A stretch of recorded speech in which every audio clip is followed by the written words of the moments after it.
Hello दोस्तों, welcome back to my YouTube channel understand general awareness.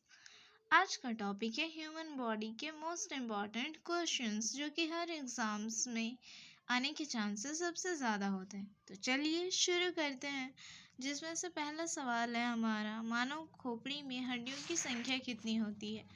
तो मानव खोपड़ी में हड्डियों की संख्या कितनी होती है,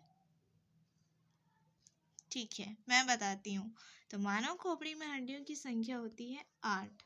ठीक है, अगर इसमें अदर ऑप्शन को देखा जाए तो 14 जो है ये चेहरे में हड्डियों की संख्या बताता है। मैं यहाँ पर इसको लिख देती हूँ ताकि आप इसे नोट कर लेंगे। ठीक है, अब ये जो 22 है ये सिर में पाया जाता है हड्डियों की संख्या। ठीक है, अब है 12। तो 12 जो है ये हमारे शरीर में पसलियों की संख्या को बताता है।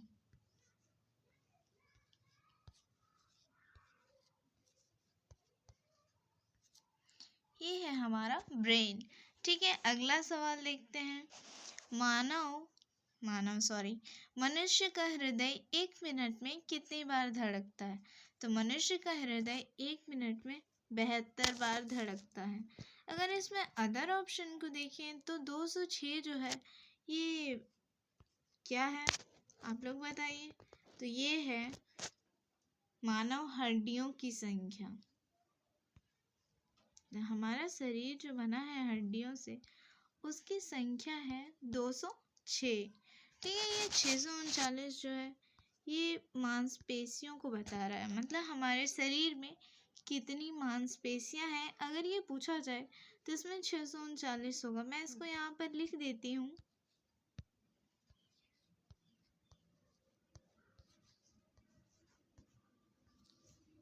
ठीक है, अब अगला सवाल देखते हैं। तो मानव मस्तिष्क का वजन कितना होता है, क्या आपको पता है कितना होता है। तो इसका जो वजन होता है वो 1300 से 1400 ग्राम होता है। ठीक है, अगर इसको हम डिटेल में देखें तो पुरुषों में औसत 1336 ग्राम और महिलाओं में औसत 1198 ग्राम होता है। ठीक है, अब अगला सवाल देखते हैं। अगला सवाल है, मानव शरीर की सबसे बड़ी हड्डी कौन सी है। तो मानव शरीर की सबसे बड़ी हड्डी जो है वो फीमर है। ये कहाँ पाई जाती है, तो ये जांघ में पाई जाती है, पैर के इस हिस्से में पाया जाता है। ठीक है, अगर हम अदर ऑप्शन की बात करें तो स्टेपिज क्या है, ये कहाँ पाया जाता है, तो ये कान में पाया जाता है और ये मानव शरीर की सबसे छोटी हड्डी है। जबड़े की हड्डी, तो ये मानव शरीर की सबसे मजबूत हड्डी है। टीबिया, ये जो हड्डी है ये हमारे पैरों में ही पाई जाती है। ये तो यहाँ पर दिया हुआ है, हाँ, पैर के इस हिस्से में टीबिया नामक हड्डी पाई जाती है। ठीक है, अब अगला सवाल है, शरीर का सबसे कठोर तत्व कौन सा है। तो इनमें से कौन सा होना चाहिए, तो इसका आंसर है एनामेल। ठीक है, अगर इसमें अदर ऑप्शन को अगर हम देखें तो वो ल्यूकोसाइट जो है ये WBC का दूसरा नाम है, मतलब WBC को ही ल्यूकोसाइट कहा जाता है। ठीक है, टाइलिन जो है ये हमारे शरीर में पाए जाने वाला एक एंजाइम है। और त्वचा, ये तो पता ही होगा कि हमारे शरीर का सबसे बड़ा अंग है त्वचा। अब अगला क्वेश्चन देखते हैं। हाँ, तो मनुष्य के सौंदर्य का अध्ययन है, तो क्या है, तो मनुष्य के सौंदर्य का अध्ययन है केलोलॉजी। ठीक है, अगर इसमें हम अदर ऑप्शन को देखें तो हिस्टोलॉजी जो है इस शाखा के अंदर हम ऊतकों का अध्ययन करते हैं। किसका अध्ययन करते हैं, ऊतकों का। हेमेटोलॉजी में हम रक्त का अध्ययन करते हैं और फिजियोलॉजी में शारीरिक क्रियाओं का।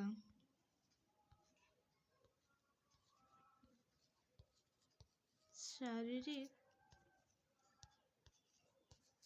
क्रियाओं का अध्ययन करते हैं।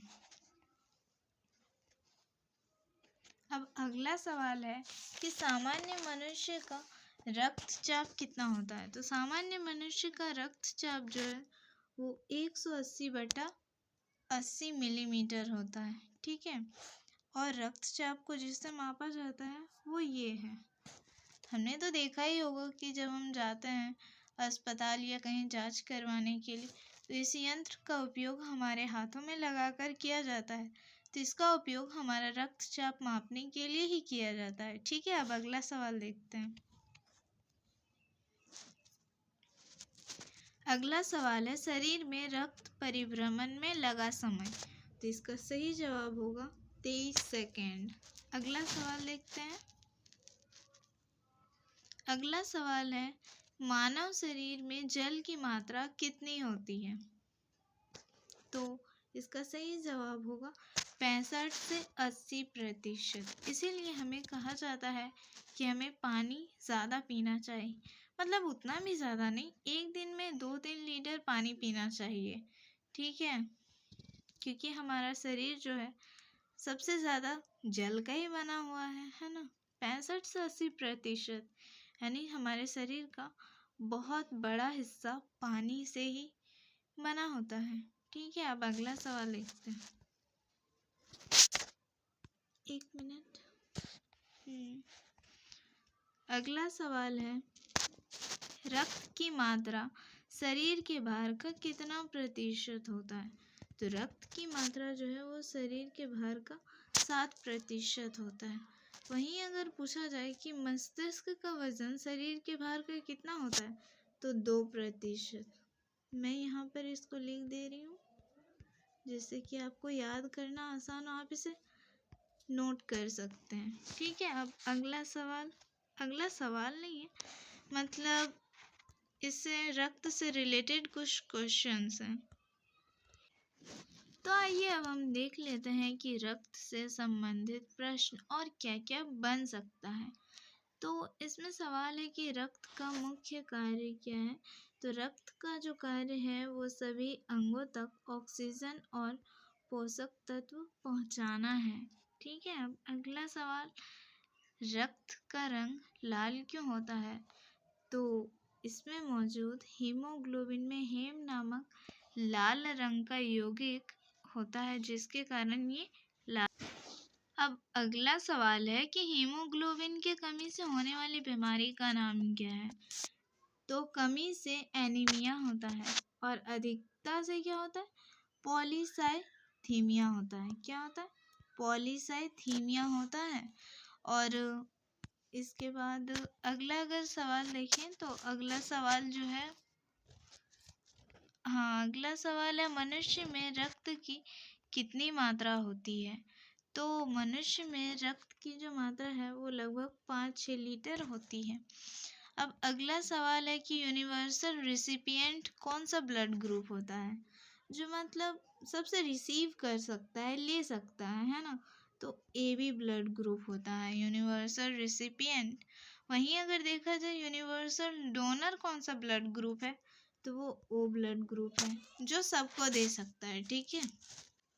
अब अगला सवाल है कि WBC क्या है। तो WBC का फुल फॉर्म जो होता है वो होता है वाइट ब्लड ग्रुप कर्प्यूसेल्स, यानी कि श्वेत रक्त कण। वहीं अगर इसका कार्य देखा जाए तो वो क्या होता है, हमारी रक्षा प्रणाली को मजबूत करता है और संक्रमण से लड़ता है, ठीक है। अगर वहीं देखा जाए कि WBC का जीवन काल कितना होता है, तो 2 से 4 दिन, यानी कि WBC 2-4 दिन के बाद वो डेड हो जाता है, उसके बाद फिर से नया बनता है।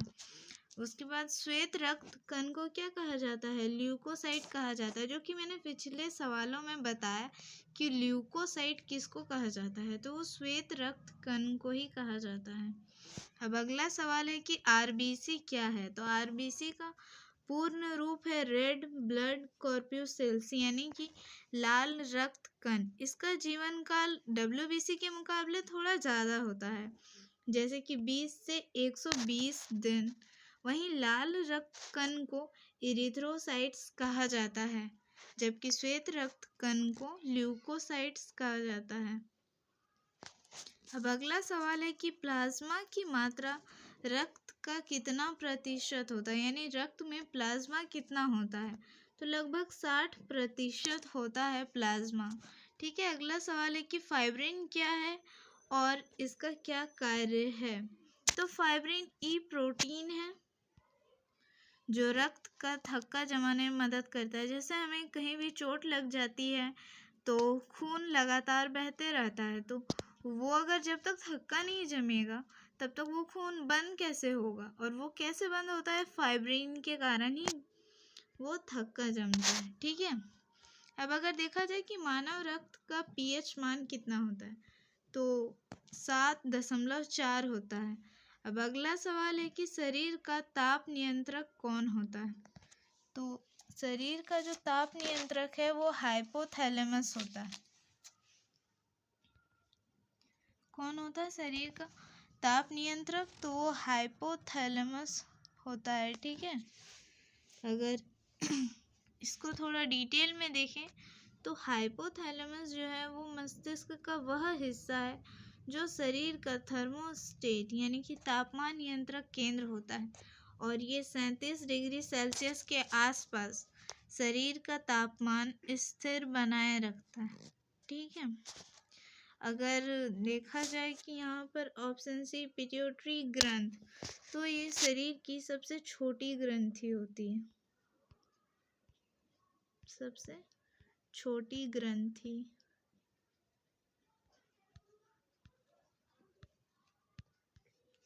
ठीक है, अब अगला सवाल देखते हैं। तो अगला सवाल है कि भोजन का पाचन कहाँ से प्रारंभ होता है। तो भोजन का पाचन कहाँ से प्रारंभ होता है, यहाँ पर इमेज में दिखाया गया है। सबसे पहले तो हम खाना खाते हैं, तो इसका मतलब हमारा पाचन कहाँ से शुरू होता है, तो वो मुंह से ही शुरू होता है। उसके बाद ये आगे बढ़ते जाता है, उसके बाद इसका पाचन होता है। ठीक है, तो इसका सही जवाब क्या होगा, तो इसका पाचन हमारे मुख से ही शुरू होता है। ठीक है, वही लिखा हुआ है कि भोजन का पाचन सबसे पहले मुख में लार के एंजाइम द्वारा प्रारंभ होता है, जो कि स्टार्च को माल्टोज में बदलना शुरू करता है। और इसमें तो हाँ, अभी जो ये छोटी आंत में जो है ये पचे हुए भोजन का अवशोषण होता है छोटी आंत में, और यकृत जो है ये शरीर की सबसे बड़ी ग्रंथि है। ठीक है, एक मिनट, ये क्या है, शरीर की सबसे बड़ी ग्रंथि है।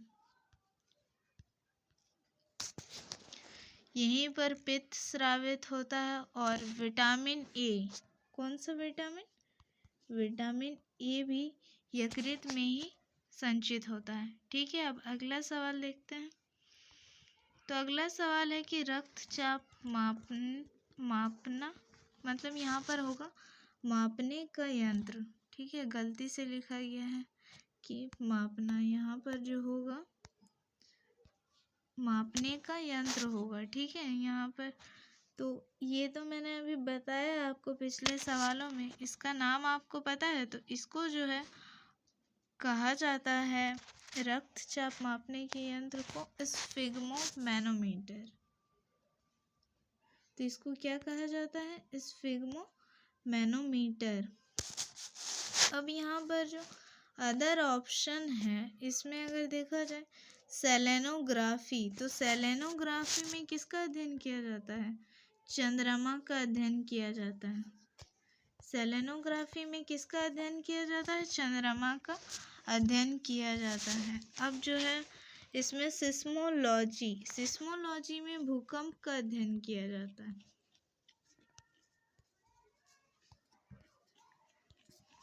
अब अगर अगला सवाल देखें, तो अगला सवाल है कि लिंग निर्धारण किस पर होता है। तो लिंग निर्धारण जो है तो ये होता है वाई गुणसूत्र पर।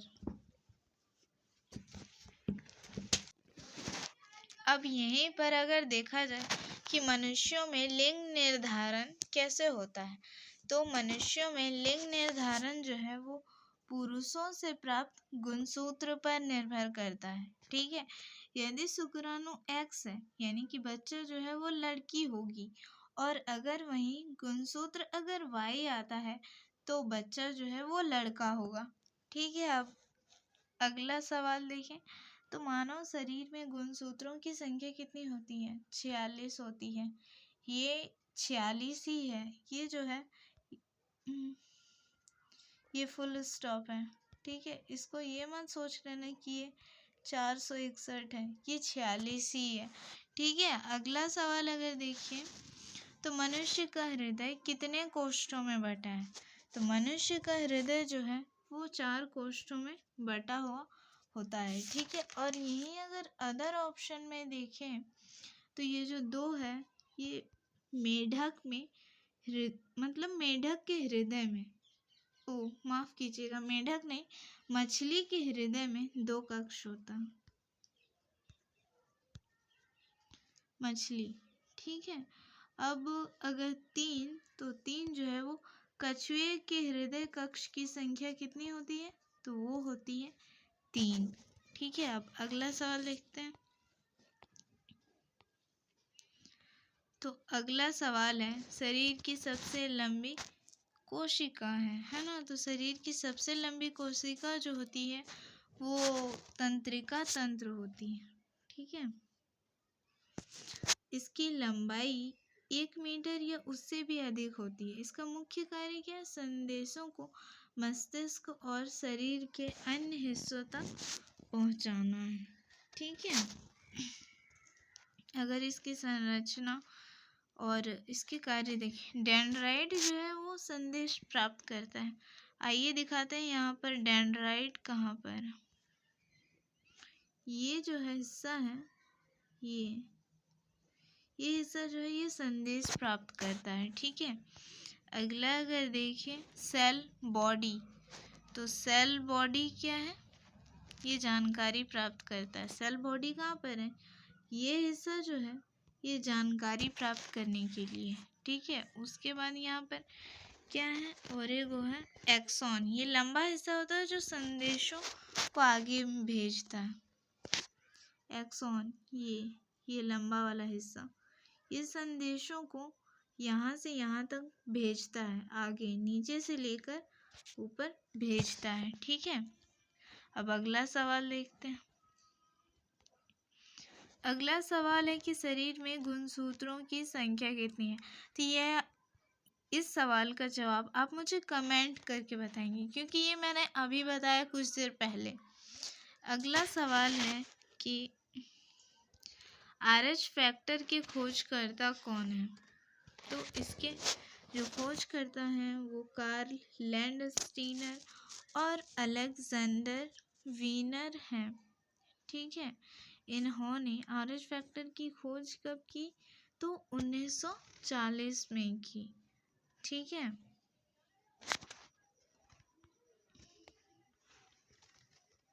इसकी खोज जो है वो 1940 में की। RH फैक्टर एक प्रकार का क्या है? प्रोटीन होता है जो लाल रक्त कणों की सतह पर पाया जाता है। वहीं अगर इसमें अदर ऑप्शन से रिलेट करें तो ये जो अलेक्जेंडर फ्लेमिंग हैं, इस साइंटिस्ट ने किसकी खोज की थी? तो पेनिसिलिन की। मैं लिख दे रही हूँ, आप इसे नोट कर लीजिएगा। पेनिसिलिन की खोज की थी। ग्रेगर मेंडल जो है इन्होंने आनुवंशिकता की खोज की थी। किसकी खोज की थी? आनुवंशिकता।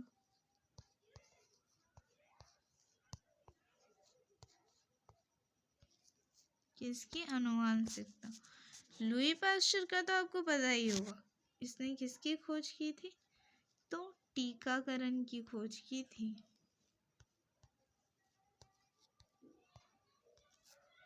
ठीक है, अब अगला सवाल देखते हैं। तो अगला जो हमारा सवाल है वो है शरीर में अमीनो अम्ल की संख्या कितनी होती है? तो हमारे शरीर में अमीनो अम्ल की संख्या जो है वो 20 होती है। ठीक है, अब अगला सवाल है कि ये शरीर में प्रतिदिन कितना मूत्र बनता है। तो शरीर में प्रतिदिन 1.5 से 2 लीटर मूत्र बनता है। ठीक है, अगला सवाल है कि मूत्र दुर्गंध क्यों देता है। तो ये मूत्र में यूरिया और अमोनिया की वजह से देता है। ठीक है, अगला सवाल है कि मानव मूत्र का पीएच मान कितना है। तो इसका पीएच मान जो है वो 6 होता है। 7.4 ये तो मैंने अभी बताया, ये रक्त का होता है। 1 मिनट, ये तो इसमें आ जा रहा है, ये किसका होता है, रक्त का होता है। और जो 2 है ये नींबू का होता है। मैं इसको यहाँ पर लिख दे रही हूँ, ये रक्त का होता है और ये नींबू का। वहीं 6.5 से 6.7 जो है ये दूध का है। अब है अगला सवाल कि विटामिन ए मुख्यतः शरीर में कहाँ संचित होता है। इस सवाल का भी जवाब मैंने पिछले कुछ सवालों में बताया। तो ये कहाँ संचित होता है, तो ये यकृत में संचित होता है विटामिन ए। ठीक है, अब अगला सवाल देखते हैं।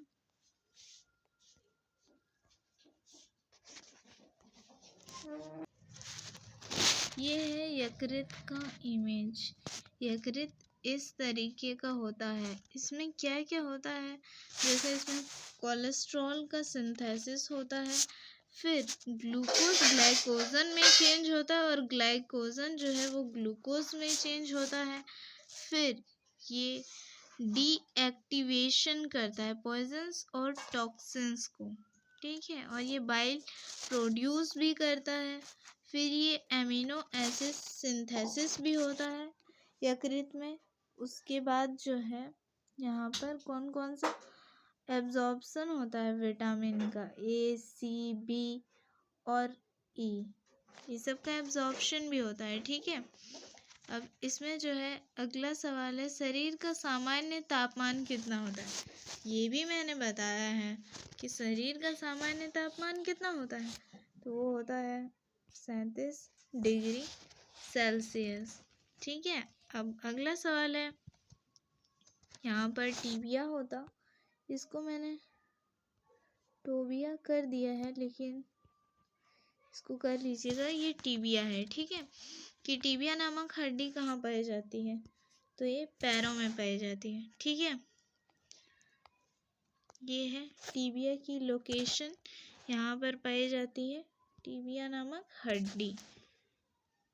ओ सॉरी, यहाँ पर तो फीमर होता है ना, टीबिया जो है यहाँ पर होता है। हाँ, टीबिया यहाँ पर होता है। ठीक है, अब अगला सवाल जो है वो है दांतों और हड्डियों की संरचना के लिए आवश्यक तत्व। तो दांत और हड्डियों के लिए कैल्शियम ज़रूरी होता है। ठीक है, इसीलिए कहा जाता है ना, जैसे कि हमारे दांत कमज़ोर हो या फिर हड्डियाँ कमज़ोर हो तो उसमें कहा जाता है कि कैल्शियम की कमी हो गई है, तो कैल्शियम से ये पूरा हो सकता है। तो फिर इसीलिए कैल्शियम इसका आवश्यक तत्व है। अगला सवाल है कि मस्तिष्क का सबसे बड़ा भाग है। तो मस्तिष्क का सबसे बड़ा भाग जो है वो प्रमस्तिष्क है। हाइपोथैलेमस तो मैंने बता दिया कि टेम्परेचर को कंट्रोल करता है। ठीक है, अब ये है हमारा पूरा मतलब ब्रेन है। ठीक है, यानी कि मस्तिष्क।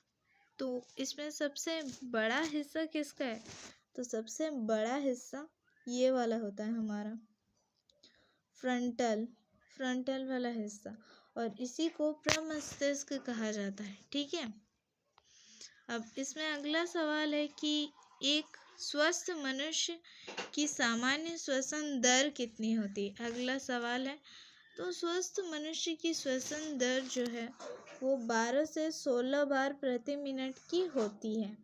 अब है अगला सवाल, मनुष्य के शरीर में रक्त की कितनी मात्रा होती है, तो 5-6 लीटर है ना। इतना ही होता है ना, 5-6 लीटर ही होता है मनुष्य के शरीर में। ओके, ये वीडियो कंप्लीट हो गई। Thanks for watching. अगर ये वीडियो हेल्पफुल लगी हो तो लाइक शेयर ज़रूर करें, सब्सक्राइब करना ना भूलें। नेक्स्ट वीडियो में हम और इम्पोर्टेंट टॉपिक्स कवर करेंगे। Okay, thank you. जय हिंद।